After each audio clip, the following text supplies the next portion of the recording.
It's Pack the Brew. The trade deadline is over. The teams are where they are. The only things you can do now are some DFAs and call ups at this point. So, should be a very interesting final 2 months of the regular season.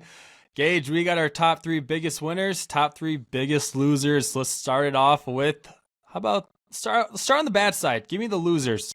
Oh, really? We're gonna go negative to start the Yes, episode. I sir. say the trade deadline is one of my favorite parts of every single baseball season, just because it's a great day to be chronically online. Getting to wait, and I was at work today, but having my Twitter notifications open and just being ready for everything was so much fun. It's like playing keep up the entire day because you don't know until the very end. Like there's some trades that they were nothing burgers, basically team swaps, people that are just basic guys that aren't going to really move the needle per se, and then you find that out on the day after or this afternoon when you're doing notes for your podcast.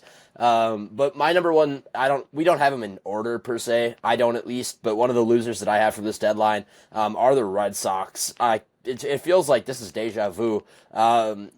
They're acting like a small market team with a big market, man. I don't understand this Red Sox front office to not move any pieces, or if you move pieces, make it inconsequential. When you are, you're not.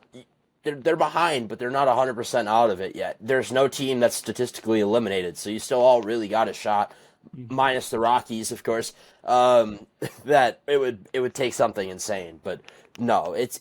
I don't understand this Red Sox team, man. I feel really bad for the Red Sox fans, especially our guy Sheamus. Yeah, it's a very weird Red Sox team. We've been talking about them acting like a small market when they're one of the biggest markets for a while now. We've gotten them for it, and they deserve to get, I guess, got on for that, right? Right now, they're Yeah. only 5 games back in the East, so it's still a very winnable American League East division for them. And of course, wild card wise, they're in the postseason right now as a number 5 seed. So it's like you got a great ball club, maybe not as great as I would have predicted you before the season, but you're playing some great baseball now. And your moves were Steven Matz and Dustin May when you need a starter. So many great starters out there. I know a team who had 11 of them that you could have called, but those were your two moves instead. I'm shocked that they did not go and get better starters and to really make a legit I push agree in with the that. East. Yeah, man, it is in fact extremely brutal. The other thing too is I feel bad for Twins fans who are kind of in this. They're not in the same boat as the Red Sox fans, but in the same boat of hey, they're not out of it either. They're 5.5 out of a wild card right now, and they just fire sold, man. The Brewers were what 6 games out of the Central, and they came back and they jumped right back on it. Obviously, it takes a big win streak and a team to slide a little bit, but you can still jump that spot in a whole entire half a year yet. So that fire sale hurt. That one hurts a lot.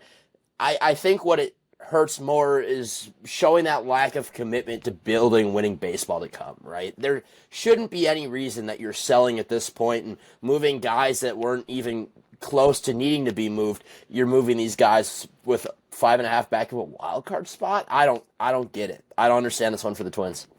The Twins aren't on here for me. I'll give Twins fans the loss here. I feel bad for them. That's a Yeah. fantastic fan base up in Minnesota. I don't That's who it hate is specifically. Yes, That's who it but is. I don't hate the Twins for selling here, especially getting rid of Correa's contract. How I look at it for Minnesota is you had you finally won a playoff series for the first time in 21 years, right? Less than 2 years ago, you did that. And it's like you still have a lot of those pieces left. And now here you are having a fire sale. It's a completely different ball club, man. I think I saw 10 out of their 26 on their roster were traded, right? It's like now you have Joe Ryan, which I'm shocked he wasn't traded with the value he had. And then, Byron Buxton, who will probably stay here for probably his whole career, right? I it sucks. It's confusing to see how they wind it up here in Minnesota, and I feel bad for the fan base. But my second loser is going to be Los Angeles Angels, man. They trade for a couple of relievers. No selling. Why? Yeah, Yeah. sure, you're 4 games back, but what are the Angels again this year? Like they've been every year in the last decade? Average. They're an average team. This isn't a playoff team. This isn't a good baseball team, right? this is why they continue to be here, is they don't sell, right? You go and look at 2 years ago when they could have traded Shohei Ohtani, right? It's hard to say trade Shohei Ohtani, but you had zero shot at the playoffs. You could have got a legit, franchise altering Hall back. Instead, you hung on to him, hoping to re-sign him, and you didn't come close to re-sign him because, well, you're the Angels, right? I know it's like, oh, you're a Brewers fan saying this. Yes, but the Angels are one of the worst run franchises in sports, right? And I can't hate on a fan base for having some belief still, but for your front office to just not make the necessary moves that need to be made, it's a lot different than a fan base having some belief. No, in the same vein is, Pirates, Angels, in that same vein of like front offices just, they got a bunch of monkeys clashing with cymbals up there. Oh, Pirates. It's not really firing on all cylinders up there. And the Pirates that can't even sell right? They make all these moves, and instead of getting big time players that are going to help Mr. Paul Skeens out there in Pittsburgh, you are getting guys that, it doesn't even, it doesn't bat an eye, right? You don't open your eyes in just pure shock at these packages that these players are getting back. And that's what you should be doing if you're a team that isn't even close to winning your division. You should be aiming for, the highest package you can get, and to not get that, I feel it's a crime of sorts. It's insane. It is, and you can be like, oh, they should trade Mitch Keller. Yes, they should have, but at least he's coming back next year. You're going to look at Andrew Heaney, Tommy Pham, Dennis Santana. Those guys are gone. Those guys are free agents. I'm sorry, you're 13 games back in the wild card. I don't care if it's a salary dump and you get a team's 42nd ranked prospect. That's better than just losing these guys, right? I don't know what Pittsburgh is doing. It makes zero sense from the Pirates' point of view. And this is the team who hasn't had any success for since 2015? 2016, whatever it's been, the last time they were even solid. It's like, well, shocker. I wonder why. Well, and I love the Pirates, right? Like they are a great. I think that those old videos of the blackouts and PNC, the playoff atmosphere is great. So cool, dude. Like it is. I feel so bad, man. I hope you guys are okay. It's one of those, like, it is so brutal. I feel so bad for Pirates fans. That's a Bob Nuttin masterclass right there.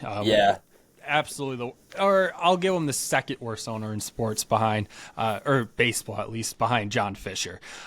Is the Pirates your top loser, or did you have another one? Yeah, they were up there. Okay, I'm gonna give my other loser. There's a few guys that I thought also were honorable mentions here. I'm gonna give it to Chicago Cubs. I'm gonna give it to the Cubs. I was so close, man. I was so close, and it was one of those things that people would be like, "Oh, you're jealous. You're jealous after this. You're jealous after that." But I just being, this series we won. But sure, man. Would I have liked Willie Castro in Milwaukee? Yeah. I'm not gonna act like I didn't. But I wanted Willie Castro in Milwaukee. I did. In fact, and I'm not gonna act otherwise. But you're the Chicago Cubs. You're a top 3, top 2 biggest market in baseball. You're supposed to go and get Suarez. You're supposed to go and get Merrill Kelly, Mackenzie Gore. Man. That's what's supposed to happen in the city of Chicago. And instead, you get Willie Castro. Fine, a solid player. Right? He's not Suarez, though. Couple bullpen arms, great, awesome. And the most important part is no starter. You're going to try to go and, 1, win the Central, but 2, win a World Series without adding a starter? I know. That was what was the mindset for the Chicago Cubs with that move or non-move?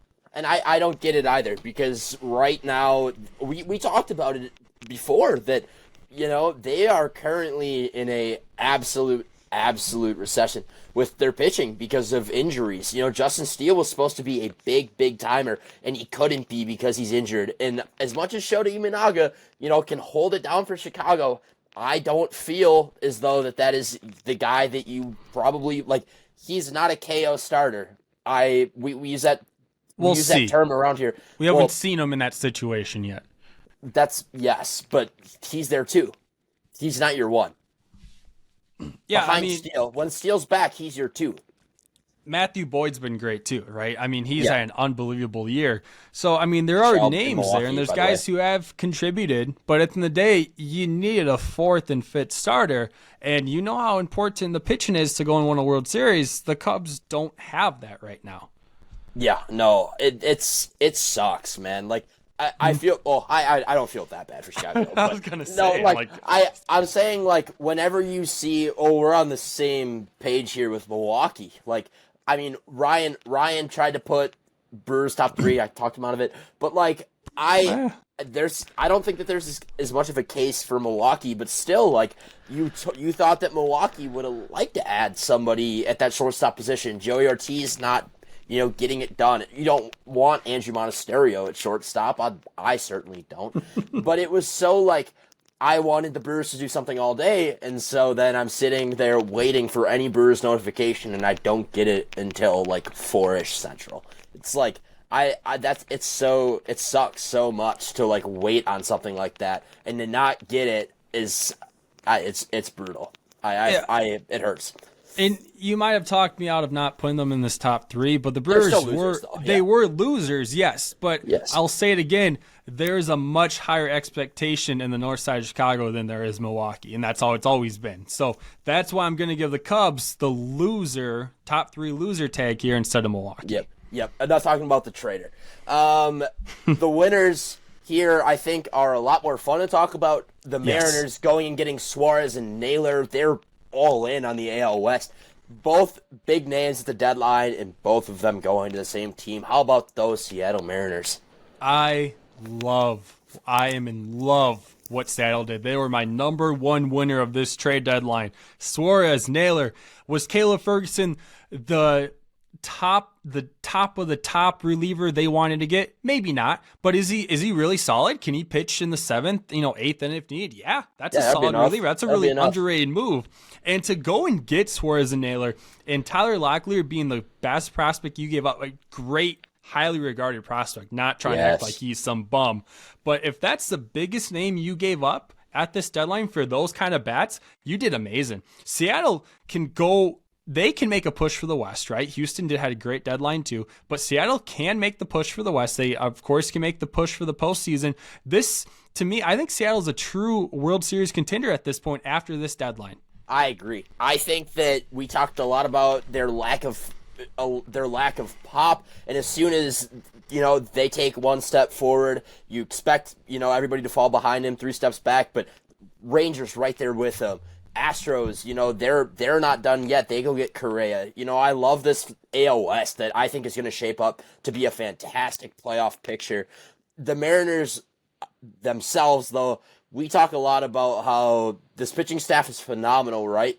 But they never have the bats. Going and getting Suarez, going and getting Naylor to go alongside Cal Raleigh, dude, that is a ton of pop in Seattle and should be so much fun to watch come postseason.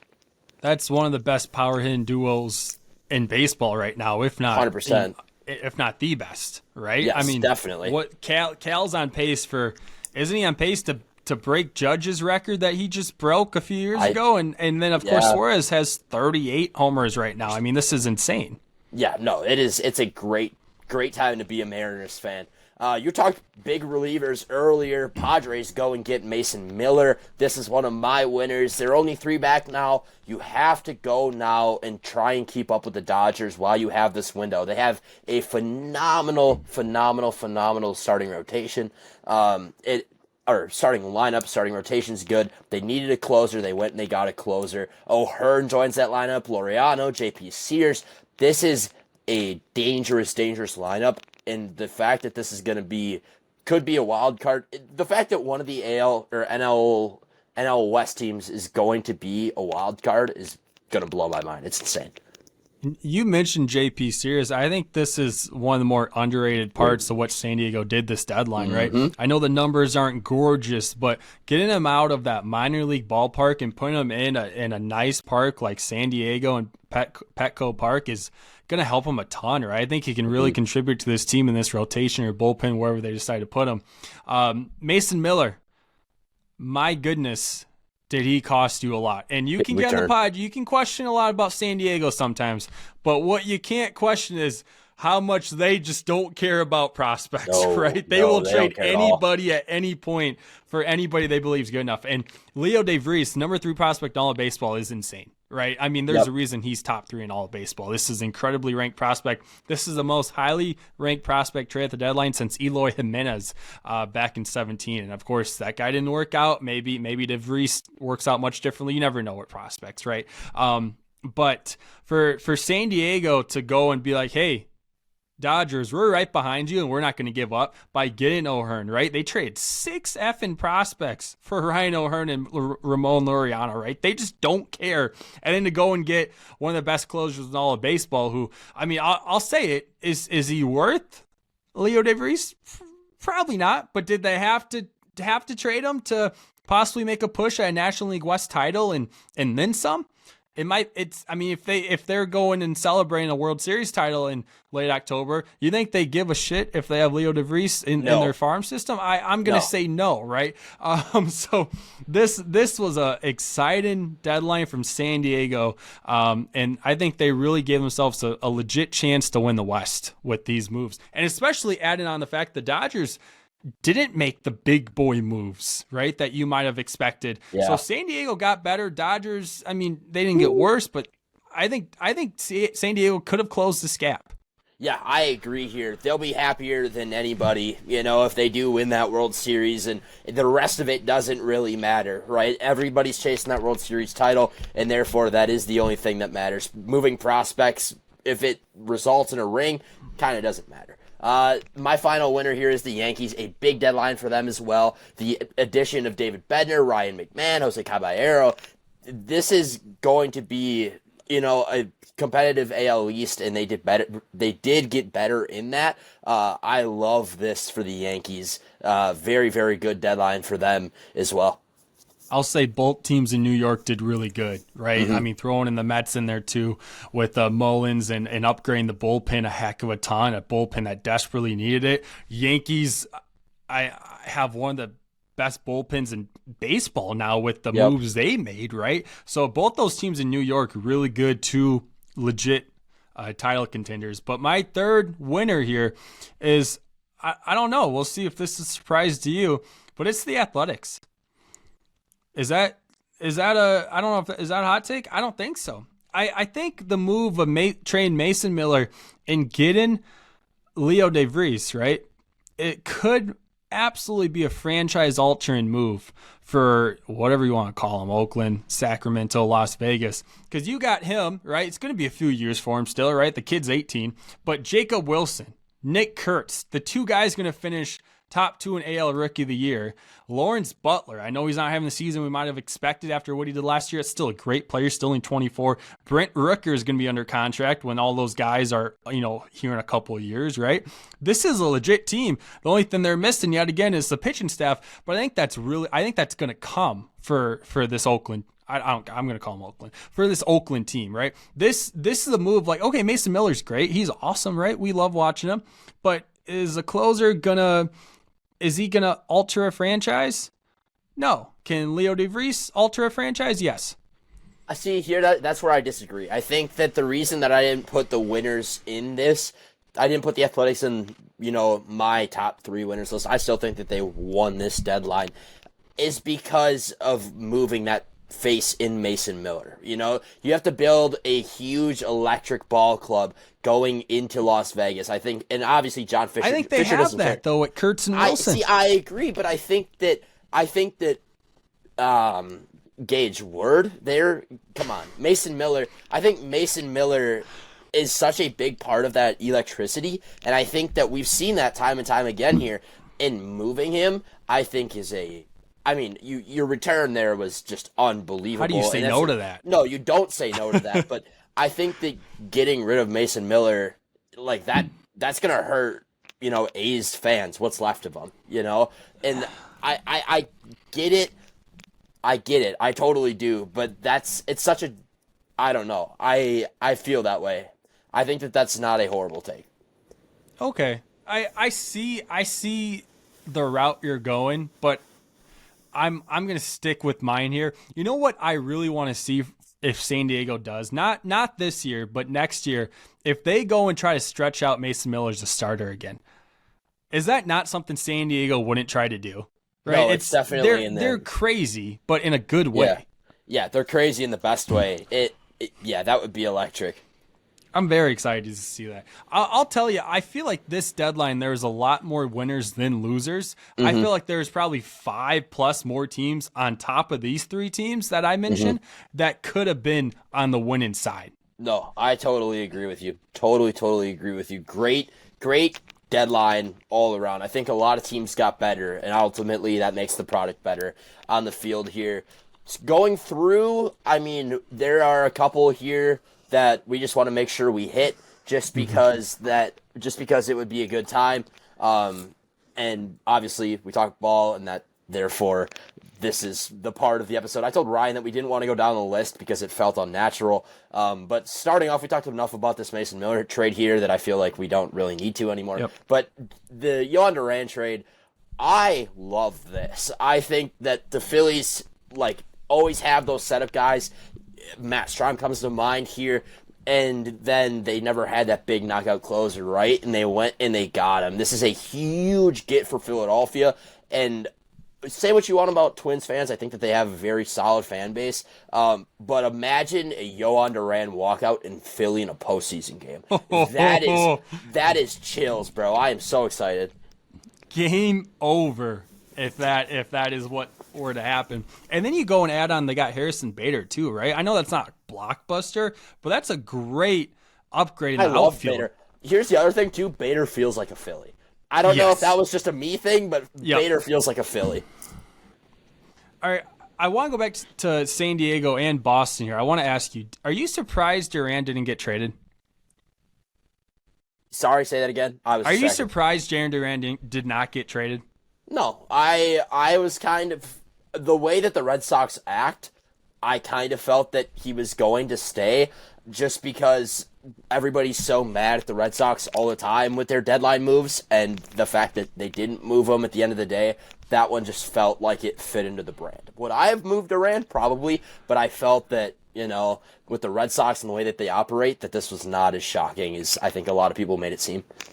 I like him in Boston. I think you said it, we said it, that it feels like one of those guys that just has to be a Red Sox. But at the same time, I feel like we're going to revisit this possible trade in the offseason, again, especially with the amount of great young outfielders Boston has. I want to go over to Houston, actually, because they had a really nice deadline, too. And, they weren't on our top 3 winners, but they were absolutely a winner.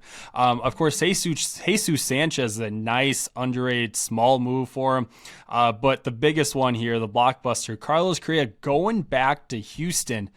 Obviously, the numbers aren't vintage Correa. Do you think you can see a little bit more of that vintage Correa now that he's back in his old stomping ground? The other note here is that he did waive the no trade clause. Yep. The only team he said he was going to go to was going to be Houston, and to get this done, I think it's really cool. I like seeing Correa back in Houston. For the third time this episode, feels like a guy that belonged in Houston. I would like to see him back. I loved Correa when he was hot for the Astros. And I think that is a huge, huge get for the Astros to kind of get some of that vintage magic back. And especially you go and look at, what the Rangers did, what Seattle did. Houston needed their own couple big moves, and I felt like they made it to still feel good about their chances in that AL West, and still winning a World Series, right? That they're making moves that have won them World Series before, and it's like, well, no wonder they are where they are again. Yeah, I like that. I like that a lot. If it ain't broke, don't fix it. If you have Carlos Correa and you win a World Series, you probably want Carlos Correa back. That makes a lot of sense. I like the Brian Hayes move a bunch. This is big for the Reds. Brian Hayes can't hit. Couldn't hit his my favorite old man saying is the couldn't hit his way out of a paper bag, and I think that's a pretty good one. I say that one, but I am an old man, so couldn't Unk over here, but he's a bad hitter working on being a good hitter, and the black hole. And for the 4th time this episode, my light goes off. Brian Hayes is an absolute black hole at third. That dude he fields baseballs like nobody's business. He will never let you down fielding baseballs, which I think is a great thing. There's a reason that he snapped Nolan Arenado's Gold Glove streak. And forget the Gold Glove. He's got a great chance to win the Platinum Glove this year, right? This is arguably the best defender in baseball, right? I know the bat's horrific. We've seen the bat be above average, and you want to see it go back to that because personally, I love Ke'Bryan Hayes, and it sucks that he's on two of my team's division rivals, but they're on the two teams I don't really personally care too much about because, they haven't been great in the last, recent decade. But Hayes is fun to watch. You just want to see him hit average. If he's an average hitter, this is a amazing baseball player. No, I totally agree. We were big fans of Ke'Bryan Hayes when he was first coming up too, and a guy that's a glove first guy is a good baseball player in my opinion. That's just how I operate. I like seeing guys that can throw glove. Ke'Bryan Hayes obviously fits into that. A guy that I wanted to see a Brewer was going to be Ryan O'Hearn. He's a big ad for the Padres. Again, going back to the Padres see their window. They see that they have an opportunity. They're going to take it. I love that. No, yeah. Talked about the Padres a lot. I agree they did what they needed to do here. I want to go back to the Rangers, adding Merrill Kelly, right? I mean, this is the team 5 games back. They're in a great playoff position, possibly the West. This was a move they needed to make to get a starter on top of DeGrom and Eovaldi. Yeah, no, definitely. I love that again. This is the same thing as I said before with the AL West, right? Everybody's taking a step forward here and making themselves more competitive as a division. And again, that turns into great baseball. I think that this is a lot of fun. And this division, again, is going to be great down the stretch here. And then my last team I wanted to mention, Gage, you might have more, but the Toronto Blue Jays, another team that, maybe not they didn't go insane, but winning deadline to me, adding Shane Bieber. I picked them to go and get Zach Gallen because I didn't think they had the pieces to go and get that big boy pitcher. Shane Bieber, what he was, a couple of years ago, maybe not, but it's still, I think, still a really talented starter that's going to help them a ton, someone that they desperately needed. Go and get Louis Varland, Ty France, you get a bench bat, you get a really nice reliever, right? I mean, Toronto made the moves that, again, maybe didn't go insane. They're not the headliners, but they're moves that's really going to help them. This is the team that's only 1 game out of the best record in baseball, right? Only behind the Brewers. But this is a great baseball team, and they made moves to really give them a great chance to get the 1 seed in the AL and, of course, to win the East. Yeah, no, definitely. And like I said earlier about the East, it's a competitive division, and it's only going to get more that way. Where do you want to go from here? Favorite move, least favorite move? I'll tell you, with the White Sox, I don't hate them keeping Luis Robert Jr. Me neither. Because of what his numbers were. But I'm gonna give the take right now that I don't think he ever improves in Chicago. I don't think so either. I think this is what he is at this point, right? I know he had his huge couple of years ago, and it's like, oh, you don't think he's ever going to be good? No, I think the second he gets traded, it's going to be like Andrew Vaughn. Just get this kid out of Chicago, and he's going to be electric again, right? But It's unfortunate if you're the White Sox. It's like you almost got to let him go at this point. Yeah, definitely. I love the Ryan Helsley move. I am a big Ryan Helsley guy. I have been for a while now, if you've watched the show. Which, it's all based on the walkout, but a guy that has the last name Helsley and then walks up to Hells Bells, I mean, come on now. That's about as good as it gets. 1.39 whip, 3.30 ERA this year. Mets trade for Ryan Helsley. That is big time for the Mets. I loved getting him out of the NL Central because, again, he's one of my favorite pitchers to watch.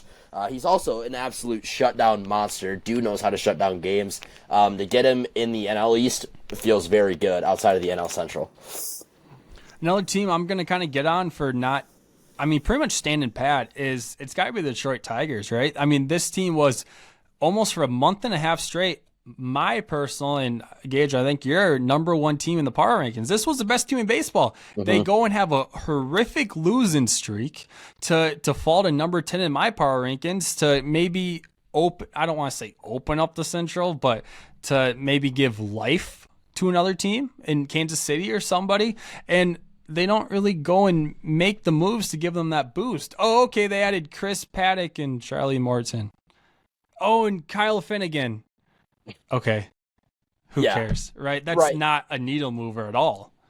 See, here's what I'll say about the Tigers, and it's not just a like I saw a lot of Tigers good, and I kind of agree with it. I don't agree with sitting and doing these like not needle moving moves. It's the same thing with the Brewers, but at the end of the day, what they have is obviously working for them. You slip and you slide, and it's a bad slide right now. Ryan doesn't like when I use the term slide. I think is skid a proper term? Can we agree on skid? I think it's more than a slide at this point. Skid. Is skid more than a slide? You use whatever synonym you want, brother. Okay, we're gonna use skid then because Ryan said it's okay. The skid needs my permission. Yeah, because Ryan gets mad at me, and no, I don't. What are you talking about? He's all defensive over his Tigers. I get it, but yeah, no, the Tigers they're on a skid, and they've won baseball games at the top caliber for basically an entire first half of the year, and I think you're going to continue to do that. I don't think that there's any reason you should be moving away from what works. I mean, no one's going to sit here and be like, oh, you should have traded Max Clark and Bryce Rayner for X and Y players. No one's saying that. But could they have absolutely made more impactful moves to, one, help them get out of the skid, but two, to, give them another chance at the 1 seed in the American League? Yeah, they absolutely could have done a lot more than what they did. I think standing pat, just like Milwaukee and Chicago, was a really bad decision by this Tigers team. Yeah. Here's the same thing with the Brewers. I'm not going to comment on Chicago because I'm kind of done with them, but I said this, I saw this on Instagram, shout out to Press Brewers fan, if you know, you know. And he said it. He basically said, hey, like, they've done this the last couple of years where people have been like, what is this trade deadline? Why did we not go and get more from Milwaukee? And every single year, the front office puts Milwaukee in a spot to win a World Series. They do. They get them into the playoffs. You can't help the teams slide, that the Brewers aren't good in the postseason, but they're obviously giving them the tools to do that. The Brewers did it again. Like, they have the tools to get there. They just have to win in the postseason. I think that this is most definitely a playoff team. I don't think that there's any doubt about that.